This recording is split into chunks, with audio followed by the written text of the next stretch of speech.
যারা সত্যিকারের কিছু করে না তারা বেশি কথা বলে না, আবার কিছু কিছু সময় না সফল হওয়ার জন্য বেশি কথা বলতেও হয় আমাদের। কিন্তু যখন আমরা বেশি কথা বলি তখন ভাবি, আচ্ছা যারা সফলতা পেয়েছে তারা তো বেশি কম কথা বলেনি, হয়তো কম কথা বলেও সফলতা পেয়েছে, হয়তো বেশি কথা বলেও সফলতা পেয়েছে, জানি না কিরকমভাবে সফলতা পেয়েছে, হয়তো কিছু হবে না। আসল সত্যিটা কি বলুন তো? আচ্ছা, সফলতার পেছনে কি কম কথা বা বেশি কথা বলার কোনো কি কানেকশন আছে? কোনো কি ওটার মধ্যে ব্যাখ্যা আছে? নাকি এর পেছনে আছে অন্য কোনো গভীর কারণ যেটা আমরা বুঝে উঠি না? অনেক সময় কিছু কিছু মানুষ আমাদের বলে, তোমাদের যা স্বপ্ন আছে না সেগুলো অনেক বড়। আসলে কি তাই? মাত্র অন্য কেউ বলে দিল বলেই আমাদের স্বপ্নটা অসম্পূর্ণ থেকে যাবে? সেগুলো কি কোনোদিনও পূরণ হওয়ার নেই? আসলে এত কিছু বোঝানোর মানুষকে ক্ষমতা আমাদের নেই।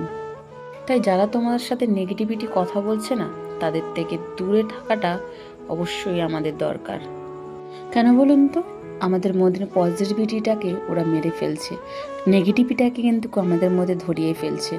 আমি তো বলবো যারা নেগেটিভিটি কথা বলে না, নেগেটিভিটি মানুষগুলোর সাথে দূরে থাকো।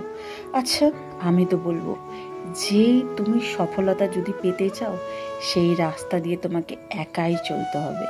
হ্যাঁ, তোমাকে একাই চলতে হবে, কেউ সঙ্গ দেবে না। একটা কথা মনে রাখবেন, মানুষ যখন কঠোর পরিশ্রম করে না তখন কিন্তু উপরওয়ালার সহায় থাকে। আর একটা কথা সবসময় মনে রাখবেন, যখনই কোনো কঠিন পরিস্থিতি বা কোনো একটা চ্যালেঞ্জ আসছে তখন কঠোরতার সাথে আমাদের সেই চ্যালেঞ্জটাকে মোকাবেলা কিন্তু করতে হয়। তুমি যত পরিশ্রম করবে, যত চ্যালেঞ্জিং নেবে, তোমার দেখবে সফলতা নিশ্চিত থাকবে। সফলতা পেতে গেলে তাই বলি না যে তুমি হাল ছেড়ে দেবে। আমি তো বলবো নীরবে পরিশ্রম করো, নীরবে খাটনি করো, কাউকে জানিয়ে কিছু করার দরকার নেই। তোমার মন যেটাতে বলছে তুমি সেটাতে করো। যত নেগেটিভ মানুষ আছে তাদের থেকে দূরে থেকে তুমি কষ্ট করে যাও। সফলতা পাবে না মানে একদিন সফলতা নিজে যেচে এসে তোমার হাতে ধরা দিতে বাধ্য হবে। কেন বলুন তো? মানুষ আমাদের ব্যাপারে যত কম জানতে পারবে, যত কম আমাদের ব্যাপারে জিনিসটা টের পাবে, তত আমাদের প্রতি কম হিংসা করবে, কম আমাদের প্রতি ব্যর্থতা পালন করবে। আচ্ছা, কোনোদিন কি স্বপ্ন দেখেছেন একটা পরিপূর্ণর? তাহলে যদি স্বপ্নটা দেখেন না, কাউকে কোনোদিনও বলবেন না। নিজের মন থেকে সেই স্বপ্নটা পূরণ করার মতো চাহিদাটা সবসময় রাখবেন। যদি সেই স্বপ্নটাকে বাস্তবে পরিণত করতে চান না, তাহলে হাল ছাড়বেন না, সেই স্বপ্নটার পেছনে লেগে থাকুন। দেখবে স্বপ্নটা বাস্তবে পরিণত হয়ে বেশি দিন নেবে না। তাহলে সেই স্বপ্নটাকে লক্ষ্যে পরিণত করার চেষ্টা করুন। স্বপ্ন শুধু কিন্তু দেখা হয়, আর যেদিন সেই স্বপ্নটাকে লক্ষ্যে পরিণত করবেন সেদিনই কিন্তু আসল সেই স্বপ্ন পূরণের মায়নেটা থাকবে। একটা কথা সবসময় মনে রাখবেন, জীবনে যাই করো না কেন, জীবনে যেই স্বপ্নই দেখো না কেন, তার মধ্যে যেন ভালো একটা উদ্দেশ্য রেখে করবেন, সেই স্বপ্নর মধ্যে যেন ভালো উদ্দেশ্য থাকে। এইবার আপনার মন প্রশ্ন করতেই পারে, আমার স্বপ্নর সাথে ভালো উদ্দেশ্যের কি ব্যাপার আছে? কিন্তু সবসময় একটা কথা মনে রাখবেন, যখন আপনি স্বপ্ন দেখবেন না, কোনো একটা কাজ করবেন, সেটার মধ্যে যদি একটা ভালো উদ্দেশ্য করতে শুরু করি না, তখন স্বয়ং ওপরওয়ালাও কিন্তু আমাদেরকে সাহায্য করতে কিন্তু শুরু করে। এক জীবনে যাই না করুন, কিন্তু সেই কাজের প্রত্যেকটা জিনিসে যেন একটা ভালো পাওয়া যেন থাকে বা ভালো চাওয়া যেন থাকে, তাহলে যেন দেখবেন জীবনটা আরও সহজ হয়ে যাবে।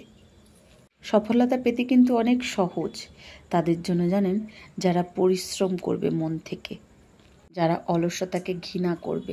আচ্ছা বলুন তো, প্রশ্রয় দেব, কেননা অলস ব্যক্তিদের ওপর স্বয়ং ওপরওয়ালাও কিন্তু তাদের পছন্দ কিন্তু করে না। আমরা কেন ওপরওয়ালার পছন্দের ব্যক্তি হতে পারি না জানেন? ওপরওয়ালা পছন্দের ব্যক্তি হচ্ছে যারা পরিশ্রম করে, প্রত্যেকটা কাজে ভালোবাসা থাকে বা ভালো একটা চিন্তা ভাবনা থাকে, ওপরওয়ালাও কিন্তু তাদের পাশে সবসময় থাকে।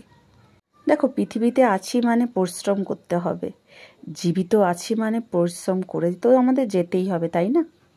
এবার তোমার মনে প্রশ্ন আসতেই পারে, কোথায়, কখন, কিভাবে পরিশ্রম করব। দেখো, এই পৃথিবীতে কোনো কাজ ছোট বড় হয় না, কোনো কাজ বাজে খারাপ হয় না। যেই কাজই করবে না কেন সেটাতে মন দিয়ে করবে। করো, খুব ভালো খাটনি করো, খুব কাজ করো, কিন্তু সৎভাবে সবসময় চলার চেষ্টা করবে। জিনিস দেখবেন, ভালোবাসা দিয়ে সৎ পথে যেই কাজটা তুমি করবে সেই কাজটা কিন্তু সব সময় সফলতা কিন্তু নিশ্চিত থাকে। যেই কাজে সততা থাকবে, যেই কাজে আপনার একটা ভালোবাসা, আক্ষেপ, একটা আপনার স্বপ্ন থাকবে, সেই কাজটা সফল না হয়ে কি পারে? তাই জন্য জীবনে সফলতা পেতে গেলে সবসময় সৎ থাকতে হবে, ভালো থাকতে হবে, আপনার কাজগুলোর প্রতি সততা থাকতে হবে, অলসতাকে ছাড়তে হবে। তাহলেই আপনার জীবনে অন্তত ভালো কাজের প্রতি আপনি এগিয়ে যেতে পারবেন, ভালো সফলতার প্রতি আপনি এগিয়ে যেতে পারবেন। আর এটার পেছনে আপনার থাকবে স্বয়ং ভগবান। আপনি যাকেই মানুন, যে ভগবানকেই মানুন, সে আপনার সাথে থাকবে।